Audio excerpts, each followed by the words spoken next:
Miss Mills and I'm going to be reading Who's Afraid of the Dark? If you go out into the dark and tiptoe about at night, nothing will look the same as it does when it is light. The sun will sink from the sky and the moon will shine fat and round. Shapes will creep from the wood and stretch along the ground. But there's no need to worry or for you to be afraid.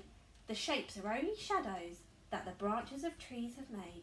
It's true the dark is full of things that creak and crack and moan, things that jump, things that bump, and things that grumble and groan.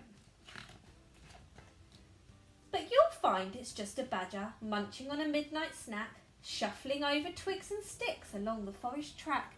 Perhaps he'll stop for a chat or play a game or two. Then he'll be on his way, wave goodbye and say thank you. If you go into the dark, always remember to look behind, because lurking in the shadows, who knows what you might find? Bats could fly out of the trees and get tangled in your hair, and suddenly you'll hear a snap and ask, is anybody there? It will only be the night owl swooping through the sky. Hoo-hoo, he'll say to you as he goes flying by. The fluffy owlets in the nest might sing a song for you. They'll flap their little wings and go to-wit, to-wit, to-woo.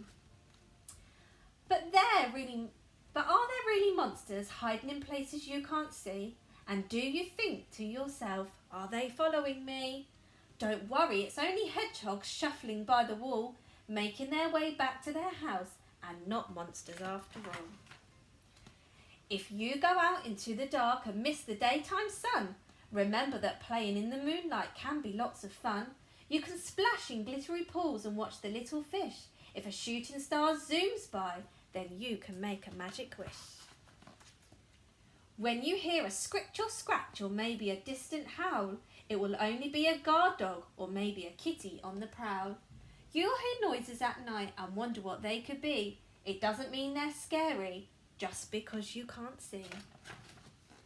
So if you're afraid of the dark and think you should be aware, remember that you're not alone and someone will always be there. You'll get a hug and a kiss and maybe a story too.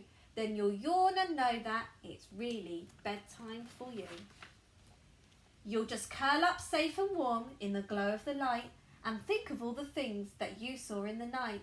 You might hear a snap, hook, a crack or a bark, but you'll just know what it is and you won't be afraid of the dark. The end.